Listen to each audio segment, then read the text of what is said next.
Okay, so if you talk about the preparation method of ketones and aldehydes बच्चों, तो already आप इसको prepare कर चुके हो पिछले चैप्टर में. इसी तरह सारे चैप्टर्स आपस में लिंक होते हैं, ये बिल्कुल उसी तरह से लिंक है, राइट? तो if you remember that कि primary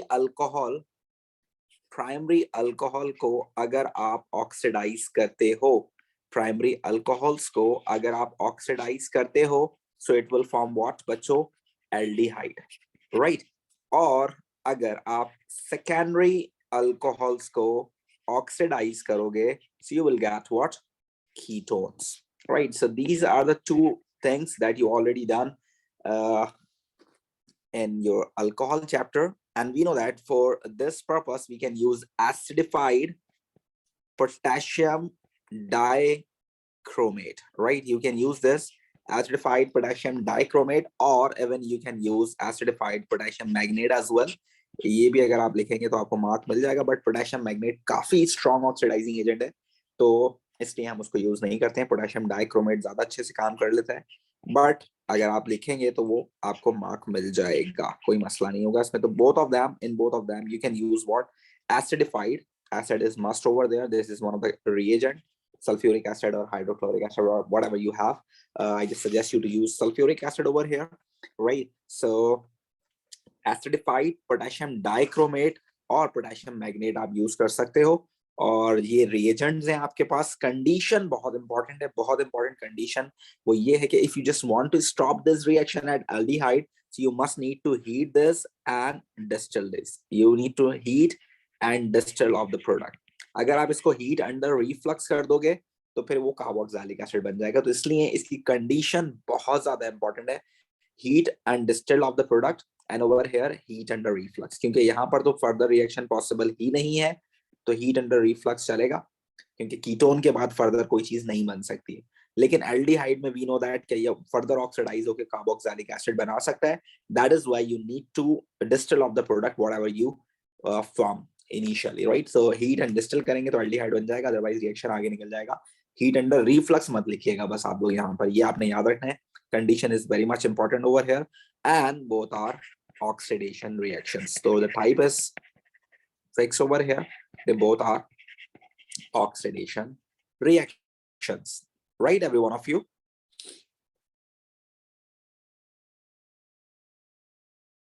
जी sir.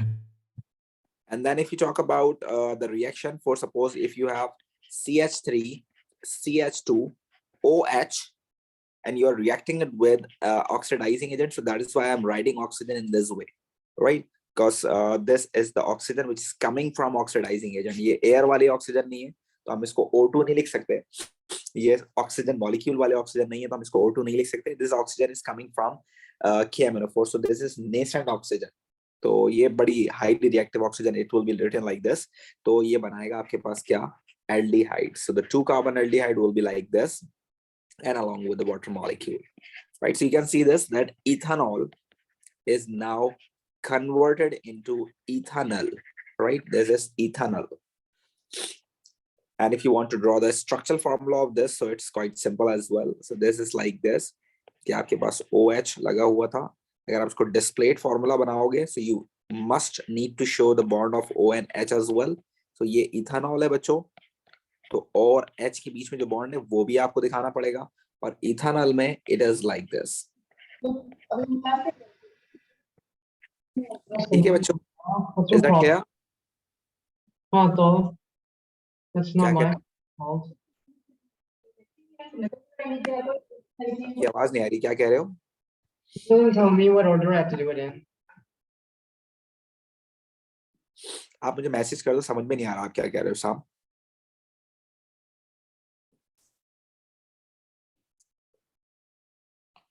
कोई भी प्रॉब्लम है तो आप मुझे व्हाट्सएप कर दिया करें, तो ज्यादा आसानी से समझ आता है. जी बेटे. ऑक्सीजन को हमने ब्रैकेट में नहीं लिखना है? जी मैं आपको यही बता रहा हूँ कि ऑक्सीजन को हमने ब्रैकेट में इसलिए लिखा है क्योंकि ये ऑक्सीजन जो हमारे पास आ रही है, it is coming from oxidising agent. तो ये जो ऑक्सीजन है ये KMNO4 प्रोवाइड कर रहा है, तो इसको हम O2 नहीं लिख सकते. इसको हमें ऑक्सीजन ब्रैकेट में इस तरह लिखना पड़ेगा ताकि ऑक्सीजन एटम प्रोवाइड हो रहा है, ताकि हमें नजर आ जाए. ठीक है ना? ये O2 नहीं लिख सकते, क्योंकि ऑक्सीजन अगर एयर से आ रही होती तो you can write O2 over there, but right now this oxygen is coming from oxidizing agent, so it will be coming in nascent form, in the atomic form, right? Right, every one of you? Yes, sir. And then if you talk about the second one, so it will be like this कि आपके पास ketone बनाने के लिए secondary alcohol का होना जरूरी है. So for suppose CH3, CHOH and CH3, it shows that this is a secondary alcohol, right? And what is the name of this alcohol? This is 3-carbon alcohol, so you can say that this is propane 2-ol, because the OH is on the second carbon, so it is propane 2-ol. When you react it with oxygen again, and this oxygen is also nascent because coming from oxidizing agent, it is an atomic form. It will form what? This one, which is propanol along with the water molecule, right? So ये हो गया आपके पास propanol. This is ketone. And if you want to draw this structure, so it will be 1 carbon, 2 carbon, 3 carbon, and on the second carbon we have OH, and the rest of carbon are having complete bonds with the hydrogen like this, right? And when you react it in the presence of KMnO4 or K2SO Cr2O7, it is just going to be oxidized, and the structure will be like this, right, Bacho?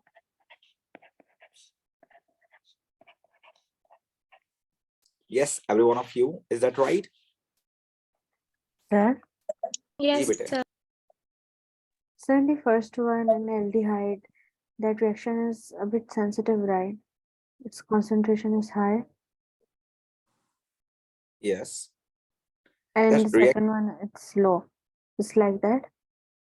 You can say that the first one is highly reactive, or the fast reaction is because of the primary alcohols, right? Primary alcohols have ONH that are directly connected with the carbon, और जो secondary वाले में देखेंगे, they have you can say that inductive effect ना. So there are the different rates of these reactions, but the rate of reaction is not included as a syllabus in your 9701, right? The thing that you need to keep remember is the only thing that primary alcohol going to be oxidized.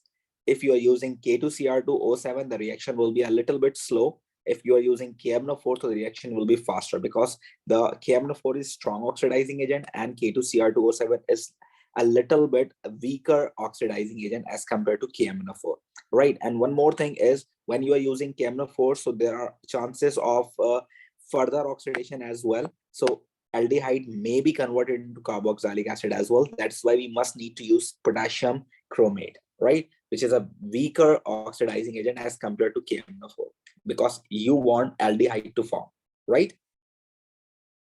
Right. And if you talk about the one which is a ketone formation, so it's a simple reaction. So secondary alcohol को आप क्या करोगे? Heat under reflux करोगे तो ketone बन जाएगा. तो आपकी मर्जी, आप इसको जितना heat करना चाहो, KMnO4 डालना चाहो, K2Cr2O7 डालना चाहो, जो आपका दिल चाहे आप इसके साथ कर सकते हो. तो आप इसको तेज करना चाहो, स्लो करना चाहो, आप आराम से कर सकते हो, क्योंकि इसके अलावा कोई प्रोडक्ट बनेगी नहीं, राइट? तो कीटोन की फॉर्मेशन में आप बहुत सारी चीजों की अमिटमेंट कर सकते हैं अपनी मर्जी से, क्योंकि कीटोन फर्दर ऑक्सीडाइज होकर कुछ भी नहीं बना रहा. लेकिन ऊपर वाला रिएक्शन थोड़ा सा सेंसिटिव इस वजह से, क्योंकि एल्डिहाइड को जरा सी भी कंडीशन मिलेगी तो फिर वो कार्बोक्सिलिक एसिड में कन्वर्ट होना शुरू हो जाएगा. ठीक है जी. ठीक है. सो the next thing is बच्चों what the reaction of aldehyde and ketones, right? Now we are moving towards the reactions. So if you talk about reactions, so the reactivity is very important for aldehyde and ketones. So we already talked about this in the last class as well, that why they are highly reactive. So you can see this, that in carbonyl compounds, we have carbon and oxygen bond, right? This is carbonyl group. This is highly polarized, right? Because oxygen is highly electronegative. That is why it is partial negative and carbon is partial positive. Due to these partial charges, this bond is polar, right? Due to this polarity, this functional group is going to be, you can say that, highly reactive, right? So it can do some reactions easily, right? So you can say that this cause the nucleophilic reaction over there. Why? Because whenever whenever you have carbon and oxygen double bond, right? So over here, carbon have slightly positively charged, right? So when carbon have slightly positively charged, now it is, you can say that it is available for the nucleophilic attack, right? It is available for the nucleophilic attack. That is why this functional group can show nucleophilic reactions, right? So one of the reaction that you will face in this family, you will see nucleophilic addition reactions. You need to remember this कि ये different है, ये nucleophilic addition है. इससे पहले आपने alcohol में और जो उससे पहले आपने हैलोजिनो अल्केन में किया था वो nucleophilic substitution था. There is this nucleophilic addition reaction. ये आपके पूरे सिलेबस में सिर्फ एक ही nucleophilic addition reaction है. So you need to keep a difference over there. अब इसको different रखिएगा, थोड़ा आपको आसानी से याद हो जाएगा, क्योंकि न्यूक्लियोफिलिक एडिशन रिएक्शन पूरा एक ही रिएक्शन है पूरे सिलेबस में. पूरे सिलेबस में सिर्फ एक ही न्यूक्लियोफिलिक एडिशन है, तो इसको थोड़ा डिफरेंट रखिएगा, ठीक है ना.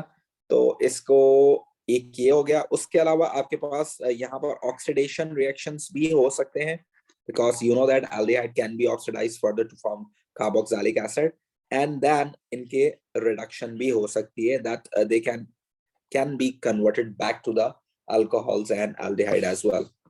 So oxidation, reduction, nucleophilic addition, ये सारे reactions यहाँ पर होने वाले हैं. तो हम सबसे पहले स्टार्ट करेंगे किससे? रिडक्शन से, ठीक है ना. सो अभी हमने थोड़ी देर पहले बात की है बच्चों, क्या बात की है हमने? ऑक्सीडेशन की बात की है. अब रिडक्शन भी उसी के साथ एडजस्टेड है. You just need to keep remember, primary alcohols जो होते हैं आपके पास, प्राइमरी अल्कोहल्स आपके पास जो होते हैं, they can be converted into aldehydes, and this is what? Oxidation. We know that this is oxidation. Primary alcohols can be oxidized to form aldehydes, right? And the same reaction as well, they can be reduced as well. The one which is going to be oxidized can be reduced as well. So iski reduction bhi ho sakti hai. So aldehyde can be converted back to the alcohols, and this is the reduction process, right? And the same as it is for secondary alcohol as well. If you talk about secondary alcohols, so they can be oxidized in the presence of potassium dichromate to form ketones, right? This is what? Oxidation. And the one which can do oxidation can show reduction as well. So they can be reduced back to form secondary alcohol. So this one will be oxidation and the back one will be reduction, right, bacho?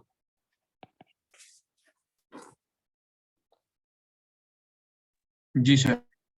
Now the only thing remain, that is over here, you just need to keep remember reagents and conditions that we need to use to do the reduction process. As we know that if you want to do oxidation, तो आप acidify potassium dichromate use करोगे और क्या करोगे? Heat and distill करोगे तो aldehyde आपके पास बन जाएगा, right? Same as it is, यहाँ पर आप acidified potassium dichromate use करो या potassium chromate मैग्नेट यूज करो, कोई फर्क नहीं पड़ता. बस इसमें आपने याद रखना है हीट अंडर रिफ्लक्स आपने करना है, तो आपके पास कीटोन बन जाएगा. we talk about this in alcohol as well and in today's class as well. Now reduction करने के लिए आपको डेफिनेटली कोई रिड्यूसिंग एजेंट यूज करना पड़ेगा. And what is the reducing agent that you need to use over here बच्चों is what? Lithium tetra aluminate, ठीक है? Hydride aluminate, right? This is LiAlH4, right? You need to use this, and you need to use this in ether. LiAlH4, lithium aluminum hydride आप use कर सकते हो, ठीक है ना. ईथर होना चाहिए, पानी नहीं होना चाहिए. Lithium aluminum hydride can be used in ether for a reducing purpose, right? And this is the strongest reducing agent in your syllabus. सबसे अच्छा रिड्यूसिंग एजेंट आपके पास क्या हो सकता है? ये हो सकता है, इसका एक नाम अगर आप ऑफिशियली नाम इसकी बात करें तो it will be lithium tetrahydride aluminate, ठीक है बच्चों. You must need to use this in ether. पानी नहीं होना चाहिए. You need to keep remember, पानी नहीं होना चाहिए. This is the main thing. This is the condition for this. Keep remember this. ठीक है बच्चों. जी सर. पानी अगर होगा तो मामला खराब हो जाएगा, तो पानी नहीं होना चाहिए. हमारे पास क्या होना चाहिए? Condition is dry ether. Dry होना चाहिए, ईथर होना चाहिए इसके अंदर, ठीक है ना. If you want to write dry, so you can even write dry over here as well. So lithium ammonium hydride in dry ether. This is the best reducing agent in your syllabus. The best one, right? और उसके अलावा आप एक और use कर सकते हो for alternate purpose. For suppose ये नहीं है हमारे पास, तो हम क्या यूज करें? तो alternate आप यूज कर सकते हैं एक और, जो कि आपके पास क्या है, सोडियम टेट्राहाइड्राइड, और इसको हम बोल सकते हैं सोडियम टेट्राहाइड्राइडोबोरेट. ठीक है ना. And it should be aqueous alcoholic solution, right? It should be aqueous alcoholic solution. और अगर आप सिर्फ इसको aqueous भी लिखें तो भी चलेगा. ठीक है ना. तो सोडियम टेट्राहाइड्रोडो बोरेट, इसको आप यूज कर सकते हैं, NaBH4 aqueous, and this is the perfect one after lithium aluminum hydride. तो आप इसको भी यूज कर सकते हो as a reducing purpose, right बच्चों.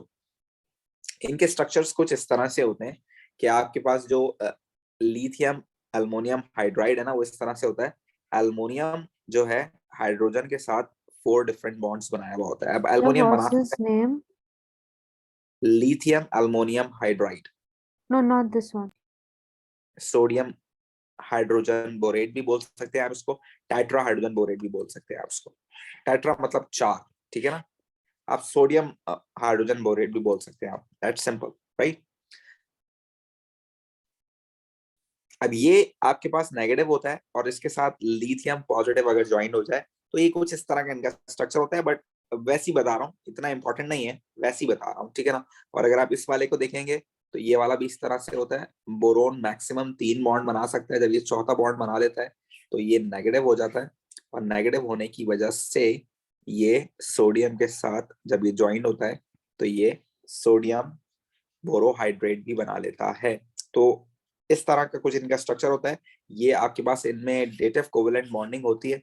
डेटिव कोवेलेंट बॉन्डिंग जब हम पढ़ेंगे तो इसकी बात कर लेंगे, ठीक है ना. अदरवाइज आप सोच सकते हैं कि कैसा होगा, तो बस इसलिए दिखाने के लिए मैंने इसको बना दिया. अदरवाइज ये पेपर में ऐसे आपसे नहीं पूछेगा कि ड्राइंग बना के दिखाओ कि किस तरह का स्ट्रक्चर होता है, ठीक है ना. ये जस्ट फॉर योर इंफॉर्मेशन है.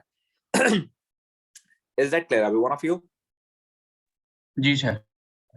अच्छा, आपने यहाँ पर ये चीज जहन में रख लेनी है, which is very important over here. For suppose मैंने आपको एक स्ट्रक्चर दिया, ये वाला स्ट्रक्चर, ठीक है ना. This is one of the structure you have which is propanone, right. This is propanone, right. अगर इस स्ट्रक्चर को बच्चों, if I am just treating this with lithium aluminium hydride in dry ether, right, lithium aluminum hydride in dry ether, if I'm treating this with this one, so we know that कि यहाँ पर क्या हो जाएगी, reduction हो जाएगी, right. And क्योंकि ये कीटोन है तो कीटोन डेफिनेटली आपके पास सेकेंडरी अल्कोहल बनाएगा. You need to keep remember this. अब प्रॉब्लम ये है कि इसका स्ट्रक्चर कैसे बनाए. तो देखो आसान तरीका क्या है बच्चों, आप इस डबल बॉन्ड को तोड़ दें, ठीक है, और दोनों तरफ H लगा दें, दैट्स ऑल, ठीक है ना. तो मैं ये बना के दिखा रहा हूँ आपको, देखें ये ऑलरेडी जैसा था मैं वैसे ही बना देता हूँ. जो चेंजेस होंगे मैं वो अलग कलर से कर दूंगा, ठीक है ना. तो ये पूरा का पूरा एज इट इज है, बस आपका डबल बॉन्ड टूटा और एक H यहाँ अटैच हो जाएगा और एक H यहाँ अटैच हो जाएगा. This is what reduction means, ठीक है बच्चों, राइट. जी. And one more time, for suppose मेरे पास है एल्डिहाइड ना. अगर मेरे पास एल्डिहाइड है, we have like this C double bond OH, like this, H. This is what propanol. This is propanol. If I am treating this with sodium borohydride, right, like this, it should be aqueous. This is the condition. So क्या होने वाला है बच्चों, देखो जो चीज आपके पास बनी हुई है उसको ऑलरेडी जो लिखा हुआ है उसको लिखे रहने दो एज इट इज. बस जो आपके पास कार्बन और ऑक्सीजन का डबल बॉन्ड है उसको तोड़ दो, उसको सिंगल बॉन्ड कर दो, ठीक है ना. और आपके पास ये हो गया, यहाँ पर मैंने लगा दिया H, ठीक है ना, और इसके नीचे भी लगेगा क्या, H. That's all. ये बन गया आपके पास क्या, primary alcohol, right. You just need to keep remember, अगर आपके पास कीटोन होगा तो ये डेफिनेटली आपके पास सेकेंडरी अल्कोहल बनाएगा, ठीक है, रिडक्शन के बाद। और अगर आपके पास एल्डिहाइड होगा so it must form what, primary alcohol, right? Just need to keep remember this. और इसके लिए कोई मुश्किल काम नहीं है, बस आप डबल बॉन्ड तोड़ें, ऊपर और नीचे एक एक हाइड्रोजन ऐड कर दें आप उसके अंदर। ठीक है बच्चों, यस सर। चलें एक स्किल टेस्ट मैं आपको देता हूं, और उसके लिए मैं आपको पहले एक फर्दर इंफॉर्मेशन ये दे दूं कि रिडक्शन अगर आपको याद हो तो हमने अल्कीन्स में भी एक रिडक्शन का प्रोसेस किया था, और उसके अंदर हमने क्या यूज किया था बच्चों? रिडक्शन में हमने यूज किया था hydrogen gas along with nickel catalyst at 200 degree Celsius temperature. So you need to keep remember कि यार इससे भी रिडक्शन हो सकती है, क्योंकि हाइड्रोजन ऐड इससे भी आप करा सकते हैं, तो इससे भी रिडक्शन हो सकती है। तो फॉर सपोज अगर मैं आपको इस तरह का कुछ मॉलिक्यूल दूं, ठीक है ना, इस तरह का कोई मॉलिक्यूल आपके पास मौजूद है, like this. For suppose if I am treating this with hydrogen and nickel at 200 degrees Celsius temperature, and also I am treating the same molecule with lithium aluminum hydride in dry ether. So what is the difference in the final products? जरा जल्दी से मुझे बना के दिखा दें, दोनों structure बना के दिखाएंगे मुझे आप लोग। चलें, so if we start to form the review map, जो कि अब तक हम कर चुके हैं केमिस्ट्री में, रिव्यू मैप की अगर हम बात करें, so in this review map बच्चों, so I'm just going to start with alkenes, right? If we talk about alkenes into alcohols, right? Alkenes into alcohols, and also alkenes to halogenoalkanes, alkenes to halogenoalkanes, and then this conversion, right? So these are three different conversions. We know that alkenes can be converted back to the alcohol, and alcohols can converted back to the alkenes as well. Halogenoalkanes can convert back to the alkene as well. तो ये भी एक conversion हम already कर चुके हैं, और सबसे ज्यादा खतरनाक तो है अल्कोहल से वापस हैलोजिनो अल्केन की, जो कि 3 डिफरेंट टाइप्स की हैं। एक तो ये कन्वर्जन हम ऑलरेडी कर चुके हैं, उसके अलावा हम अल्कीन से अल्केन में भी कन्वर्ट कर चुके हैं कन्वर्जन, ठीक है ना, और अल्केन से हैलोजिनो अल्केन में भी हम कन्वर्जन कर चुके हैं। इसको हम कर लेते हैं ऐसे, राइट? उसके अलावा हमारे पास अभी जो हमने रिसेंटली किया है, बिल्कुल जो मतलब जो चैप्टर अभी हम कर रहे हैं, उसमें हमने अल्कोहल से एल्डिहाइड बनाया है और उसको बैक टू अल्कोहल हमने कन्वर्ट किया है, ठीक है ना। ये अभी हमने न्यू सीखा है। Same as it is, alcohol से हमने कीटोन बनाया है और कीटोन को बैक टू अल्कोहल हमने कन्वर्ट किया है अभी रिसेंटली, राइट? तो ये सारी चीजें। उसके अलावा हमारे पास हैलोजिनो अल्केन से एमाइंस की कन्वर्जन अलग है, राइट? और हैलोजिनो अल्केन से नाइट्राइल्स की कन्वर्जन हमने अलग की है, ठीक है। तो ये सारे कन्वर्जन होपफुली आप लोगों को याद होंगी। और अभी एक और भी हमने किया था, वो क्या था? एल्डिहाइड से कार्बोक्सिलिक एसिड में भी कन्वर्जन हो सकती है, राइट? तो ये भी हम कर चुके हैं। So these are the things that we already talk about in the previous classes. तो चलें हम स्टार्ट करते हैं अब्दुल समद से। जी Abdul Samad, can you please complete the reagents of alkenes to alcohol? Yellow वाले से बच्चों मैं reagents लिख रहा हूँ, ठीक है ना। जरा बताइए reagent क्या आप मुझे बता सकते हैं alkene to alcohol वाला? Abdul Samad.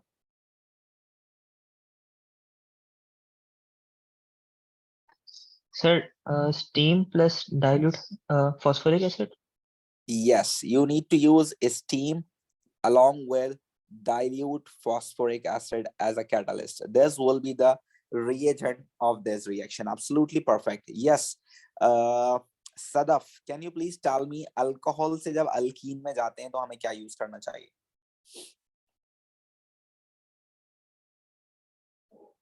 H2SO4.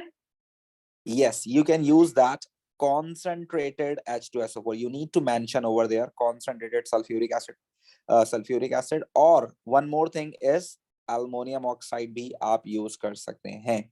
Very good. Okay, so Aisha, can you please tell me कि अगर मैं हेलोजीनो अल्केन से अल्कीन में जाऊं तो मुझे क्या रिएजेंट यूज करना चाहिए?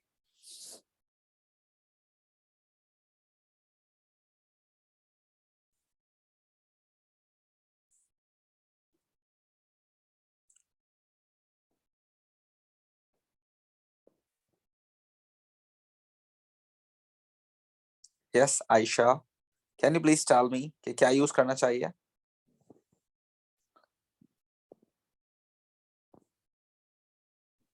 सर अल्कीन से हेलोजन अल्केन। हेलोजीनो अल्केन से अल्कीन, इसका उल्टा.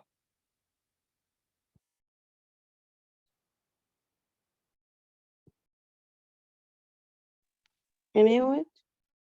NaOH यूज कर सकते हैं, बिल्कुल आप NaOH यूज कर सकते हैं या आप KOH यूज कर सकते हैं, दोनों में से कोई सा भी यूज कर सकते हैं. अभी कंडीशन की मैं बात नहीं कर रहा हूँ कि इसके अंदर हम कंडीशन क्या लगाएंगे. Very good. तो मुझे जरा बता दीजिए Abdul Ahad, can you please tell me कि मैं अल्कोहल से एल्डिहाइड में जाता हूँ या अल्कोहल से कीटोन में जाता हूँ या मैं अल्कोहल एल्डिहाइड से कार्बोक्सिलिक एसिड में जाता हूँ तो मैं क्या रिएजेंट यूज करता हूँ? This one is from primary, this is for secondary, right? G.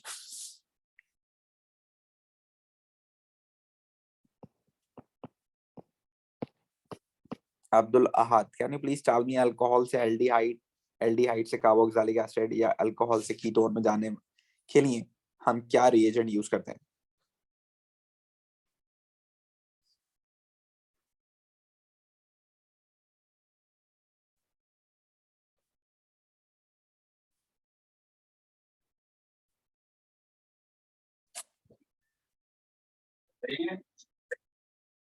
क्या यूज करते हैं?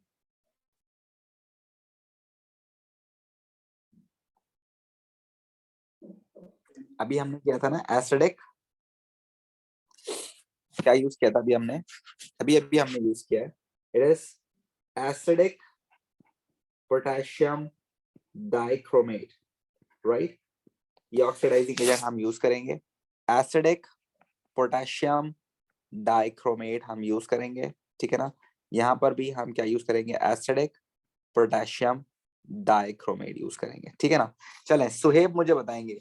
Suhaib, can you please tell me कि अगर मैं इन सारे रिएक्शन से वापस आना चाहूं तो मैं क्या यूज करूंगा? इन सारे ही रिएक्शन में, इसमें भी आप इवन वापस आ सकते हैं, तो मैं क्या यूज करना चाहिए? कार्बोक्सिलिक से एल्डिहाइड। किसी भी रिएक्शन में ये कार्बोक्सिलिक एसिड से एल्डिहाइड में या एल्डिहाइड से अल्कोहल में या कीटोन से अल्कोहल में वापसी के लिए हम क्या यूज करते हैं? It is a reducing agent. और कौन सा रिड्यूसिंग एजेंट यूज करते हैं? हमने अभी बात की थी.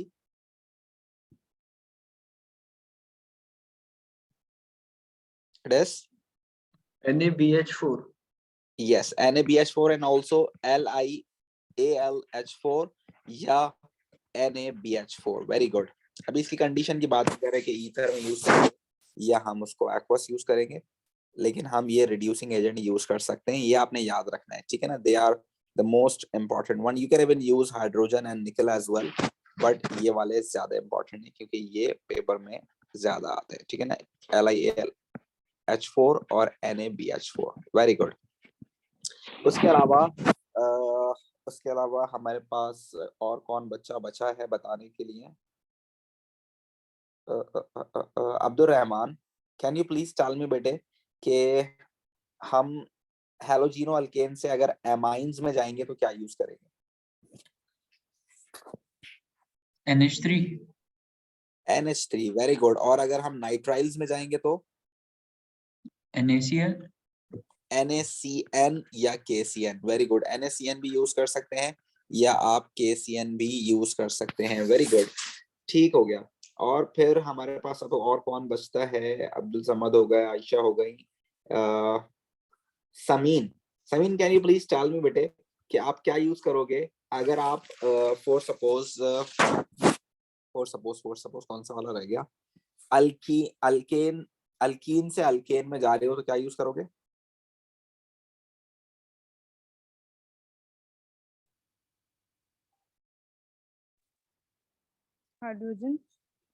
Hydrogen along with a nickel catalyst, right? Both are the reagents. And also अगर आप हेलोजिनो अल्केन से अल्कोहल में जा रहे हो तो क्या यूज करोगे?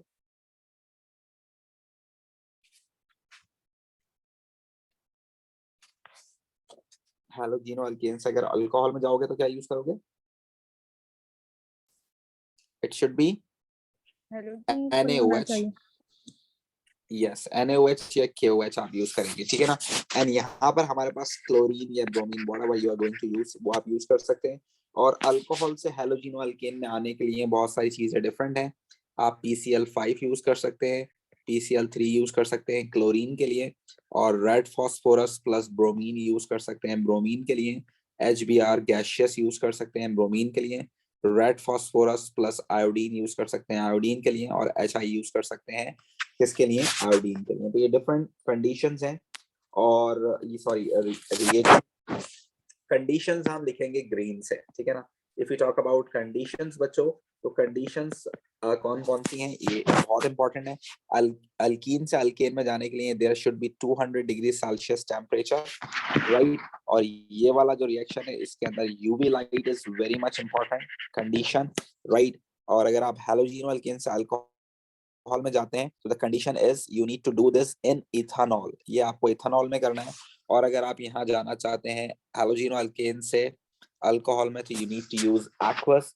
H3 भी अमाइन के लिए आप इन इथेनॉल ही यूज करेंगे, और नाइट्राइल्स के अंदर भी आप इस काम को इन इथेनॉल करेंगे, पानी नहीं होना चाहिए, ठीक है। अमोनियम हाइड्राइड जहां जहां यूज करेंगे it should be in dry ether and it should be aqueous. NaBH4 ये होना चाहिए आपके पास dry ether and it should be aqueous, ये आपके पास होना चाहिए in dry ether and it should be aqueous, ये आपको याद रखना है। और जब आप एल्डिहाइड में जाते हैं तो आप करते हैं heat and distil, this is the important one. जी बेटे। So for reverse reactions, we use this lithium aluminum hydride, right? Lithium aluminium hydride जब भी आप रिडक्शन करेंगे उसको आप ड्राई ईथर में यूज करेंगे, पानी नहीं होना चाहिए। For reverse reactions, right? Yes yes, aldehyde से अल्कोहल आने के लिए, या कार्बोक्सिलिक एसिड से एल्डिहाइड या अल्कोहल आने के लिए, या कीटोन से अल्कोहल वापस आने के लिए, जाने के लिए ऑक्सीडाइजिंग एजेंट, वापस आने के लिए रिड्यूसिंग एजेंट, ठीक है। जी। ठीक है। और उसके अलावा अगर आप एल्डिहाइड से कार्बोक्सिलिक एसिड में कन्वर्ट करना चाहते हैं तो it should B heat under reflux, क्योंकि ये फाइनल रिएक्शन है और कुछ नहीं बन सकता इसके अलावा। तो हीट अंडर रिफ्लक्स, यहाँ पर भी आप हीट अंडर रिफ्लक्स कर सकते हैं क्योंकि और कुछ पॉसिबिलिटी है नहीं बीच में रोकने की, तो हीट अंडर रिफ्लक्स, ठीक है ना। और यहाँ पर ये रूम टेम्परेचर पे हो जाता है और यहाँ पर आपको हीट करना पड़ता है, ठीक है। और यहाँ पर एल्युमिनियम ऑक्साइड अगर आप यूज करेंगे तो इसके साथ 350 डिग्री सेल्सियस टेम्परेचर होना चाहिए, और अगर आप सल्फ्यूरिक एसिड यूज कर रहे हैं तो इसके साथ 200 डिग्री सेंटीग्रेड टेम्परेचर होना चाहिए। यहाँ पर आपके पास 350 degree Celsius temperature and 100 atmospheric pressure होना चाहिए, ठीक है। ये सारी चीजें आपके पास मौजूद हैं जो कि आपको पता होनी चाहिए। और ये जो रिएक्शन है ये रूम टेम्परेचर प्रेशर पे हो जाता है, इसके लिए आपको HBr या HCl की जरूरत पड़ती है।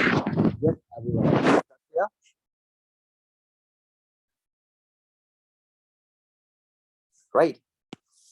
जी सर। और एक और इम्पोर्टेंट चीज जो है आपके पास वो है आपके पास रिएक्शन की टाइप्स, ठीक है ना। तो type of reaction is very much important. Type of reaction ये पूछ लेता है आपसे, तो आपको पता होना चाहिए। ये है आपके पास रिडक्शन, तो I am writing over here reduction के लिए मैं R यूज कर रहा हूँ, ठीक है ना। तो जो जो रिडक्शन वाले होंगे वो वहां R लिख दूंगा।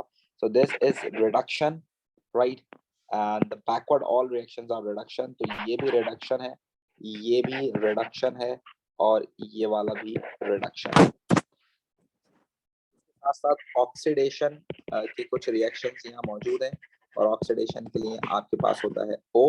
सो ऑक्सीडेशन कौन कौन सी है? This is oxidation, this is oxidation and this is oxidation, right? ये सारे ऑक्सीडेशन रिडक्शन है।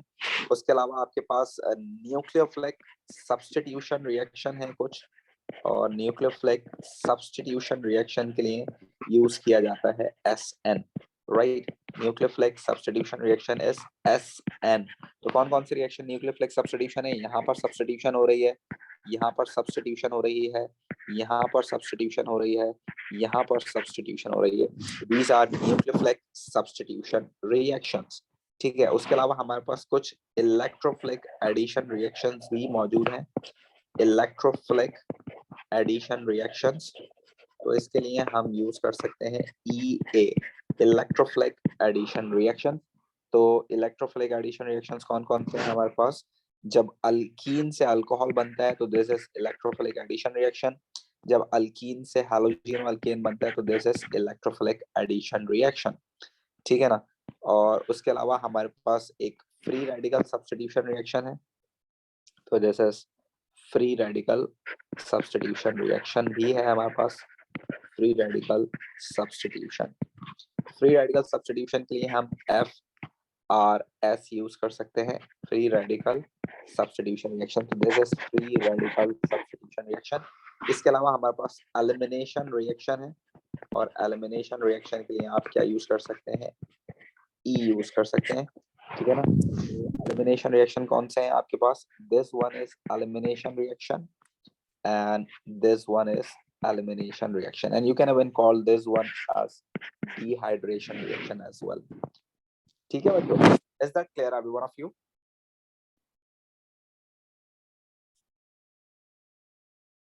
जी सर। Yes sir. अब देखिए, मेरे ख्याल से ये अच्छा खासा मैप आपका रेडी हो चुका है।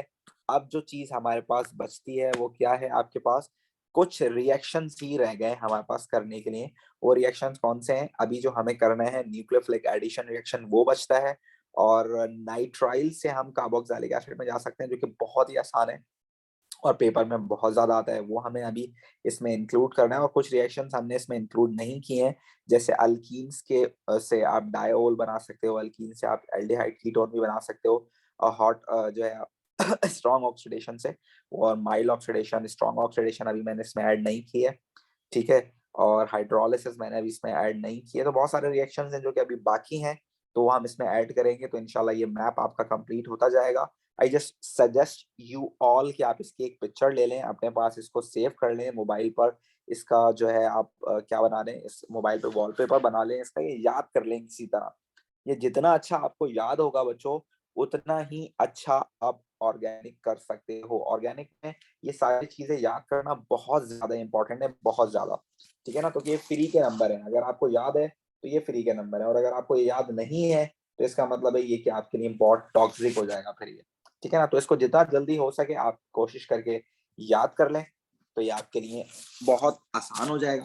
और अगर आप इसको याद नहीं करेंगे और आप इसको एक्यूमुलेट करते रहेंगे तो ये एक वक्त आएगा कि आपके लिए एक अज़ाब जान बन जाएगा। तो अगर आप इसको चाहते हैं अज़ाब जान बनाना, see you can accumulate this. Otherwise अगर आप इससे रिलैक्सेशन चाहते हैं तो उसको जल्दी जल्दी याद करें और फाइनलाइज करके साइड आउट कर दें। तो इसकी तस्वीर लेकर अपने वॉलपेपर पर लगा सकते हैं। उसके अलावा आप लोग जो है इसके बहुत सारे और भी काम कर सकते हैं, जैसे